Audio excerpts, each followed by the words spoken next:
Model code of conduct, ये क्या है? एक्चुअली देखिए, अगर इलेक्शन क्या होता है, they are the festivals of democracy. किसी भी कंट्री जो है, डेमोक्रेटिक कंट्री के लिए इलेक्शन एक फेस्टिवल की तरह होता है, तो उसमें इफ यस और नोज भी होनी चाहिए कि हमें ये चीज़ करनी है और ये चीज़ नहीं करनी इलेक्शन टाइम पीरियड में। कोई सेट ऑफ गाइडलाइंस को हम क्या कहते हैं? मॉडल कोड ऑफ कंडक्ट, जो कि फॉलो करने चाहिए किसको? जो भी इलेक्शन कैंपेनिंग में इन्वॉल्व है, भले वो पॉलिटिकल पार्टी इन पावर हो या अदर पॉलिटिकल पार्टी कंटेस्टिंग हो या कंटेस्टेंट्स हो। देखते हैं क्या ये होता है बेटा, model code of conduct for political parties के लिए देखते हैं। जैसे कि उनको प्रोहिबिटेड रहता है, they can not use hate speeches, hate words to the opponent. अब वो क्या कर सकते हैं हेट स्पीचेस में? मतलब वो उसको क्रिटिसाइज कर सकते हैं, किसको? उनके वर्क को। जो अदर पॉलिटिकल पार्टीज हैं उनके काम को क्रिटिसाइज किया जा सकता है, उनको क्रिटिसाइज नहीं किया जा सकता। फिर बात आती है मीटिंग की। अगर किसी पॉलिटिकल पार्टी को एक मीटिंग रखनी है तो क्या है कि उसे परमिशन लेनी पड़ेगी लोकल पुलिस अथॉरिटी से। फिर प्रोसेशन के लिए भी उनको इन्फॉर्म करना पड़ेगा प्रायर लोकल अथॉरिटी को, जिससे कि दो पॉलिटिकल पार्टी का प्रोसेशन क्लैश ना हो। फिर पोलिंग डे के हम जानते हैं कि पोलिंग बूथ पे सारे लोग मतलब कोई जो पर्टिकुलर यूनिफॉर्मिटी लाने के लिए या उनका एक ऑथेंटिक ड्रेस कोड टाइप का एक होता है कि उनको जो आपके पार्टीज के कार्यकर्ता होते हैं उनको एक बैच, प्रॉपर बैच दिया जाना, जिससे कि वो आइडेंटिफाई कर पाए, उनको एंटर कर पाए। और जिस वोटर के पास वोटर स्लिप होता है वही लोग एंटर कर पाते हैं, बाकी पोलिंग बूथ से कोई भी एंटर नहीं कर सकता। ये कुछ मॉडल कोड ऑफ कंडक्ट मतलब सेट ऑफ प्रिंसिपल है जो एक पॉलिटिकल पार्टी फॉलो करती है।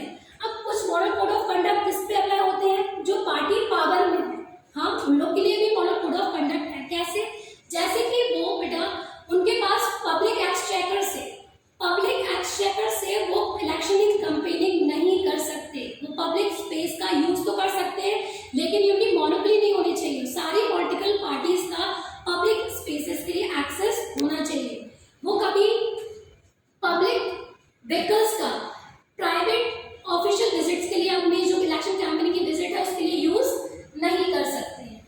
ये कुछ मॉडल कोड ऑफ कंडक्ट जो पार्टी इन पावर के लिए होते हैं। अब देखते हैं इलेक्शन मैनिफेस्टो।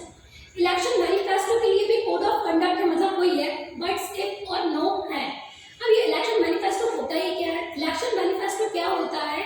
ये प्रॉमिसरी नोट टाइप का होता है जो एक पार्टी प्रॉमिस करती है अपने किसको? वोटर्स को, कि अगर वो पावर में आई तो ये करेगी। उसका कोर्स ऑफ एक्शन बताती है गवर्नमेंट का, कि अगर वो गवर्नमेंट बना पाई तो इलेक्शन मैनिफेस्टो में उसकी जितनी भी प्रॉमिसेस होते हैं वो एक ट्रू पिक्चर दिखानी चाहिए और वो कॉन्स्टिट्यूशन के अगेंस्ट नहीं होनी चाहिए। मतलब बेसिक प्रिंसिपल कैसी होनी चाहिए? कॉन्स्टिट्यूशनल ही होनी चाहिए। अब आप सोचेंगे सेट ऑफ गाइड्स कॉन्स्टिट्यूशन में लिखे हैं? No, these are not written in the constitution.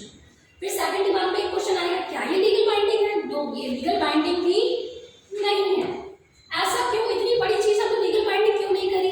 इसके लिए ईसीआई जो रिस्पॉन्सिबल है इलेक्शन कराने के लिए all over through out India, उसका ये आर्ग्यूमेंट है कि जो इलेक्शन है वो 45 days most to most 60 days में कवर अप हो जाता है, कंप्लीट हो जाता है।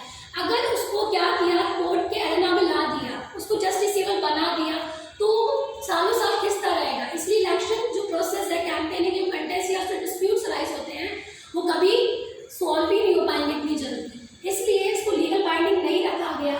लेकिन ये फोर्सेबल कैसे की जाती है? Certain provision, certain sections of IPC, Indian penal code, code of criminal procedure and other provisions and other powers given to ECI, तो इसका यूज करते हुए एमसीसी को रोडवे में लाते हैं।